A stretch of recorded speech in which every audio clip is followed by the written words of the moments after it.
Hi friends, welcome to my channel smart study with Siri. ఈరోజు వీడియోలో భాగంగా బౌద్ధ విద్యా విధానం చూద్దాం. బౌద్ధుల విద్యా విధానం క్రీస్తుపూర్వం 6వ శతాబ్దంలో హిందూ మతంలోని విధానాలను వ్యతిరేకిస్తూ క్షత్రియుడైన గౌతమ బుద్ధుడు బౌద్ధ మతాన్ని స్థాపించాడు.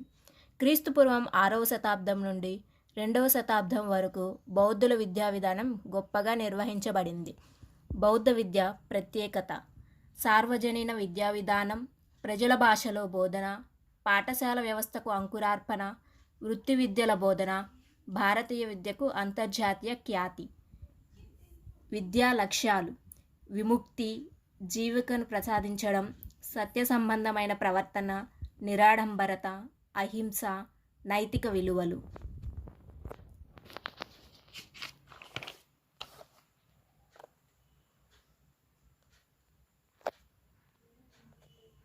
విద్యా కేంద్రాలని ఆరామాలు లేదా ఆశ్రమాలు, విహారాలుగా పిలిచేవారు. బౌద్ధ విద్యలో విద్యా వేడుకలు పబ్బజ్జా. ఈ పబ్బజ్జా అనే ఉత్సవాన్ని విద్యార్థి 8వ ఏట ప్రాథమిక విద్య ఆరంభ సమయంలో నిర్వహిస్తారు. పబ్బజ్జా అనేది పాలీ భాషా పదం.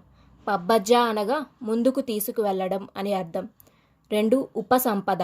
ఇది 20వ ఏట ఉన్నత విద్య ఆరంభంలో నిర్వహించే ఉత్సవం. ఉపసదస్సు. ఇది 30వ ఏట ఉన్నత విద్య ముగింపు సమయంలో నిర్వహించే ఉత్సవం. బౌద్ధ శిష్యులని సమనేరులు అని పిలుస్తారు. బోధనా భాషలు: ప్రాకృతం, పాలి. సంస్కృతాన్ని ఉన్నత విద్య దశలో అరుదుగా ఉపయోగించేవారు. బోధనా అంశాలు: బౌద్ధుల ప్రాథమిక విద్యలో చదవడం, రాయడం, అంకగణితాలపై దృష్టి పెట్టేవారు. ఉన్నత విద్యా స్థాయిలో వైద్యశాస్త్రం, న్యాయశాస్త్రం, పరిపాలన, రాజనీతి, ధనుర్వేదం, తత్వశాస్త్రం, ఖగోళ శాస్త్రం, వ్యాకరణం, ఛందస్సు బోధించేవారు.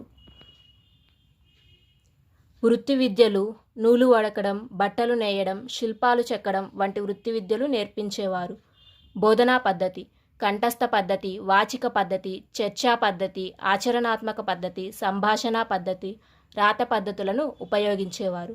స్త్రీ విద్య: బౌద్ధులు ప్రారంభంలో ఆశ్రమాలలో అందరికీ విద్యను అందించేవారు. అనంతర కాలంలో మహిళలకు ఆశ్రమాలలో విద్యను నిరాకరించారు. ప్రముఖ విద్యా కేంద్రాలు: నలంద, తక్షశిల, విక్రమశిల, నాగార్జునకొండ, వల్లభి, ఓదంతపురి, వాకడ.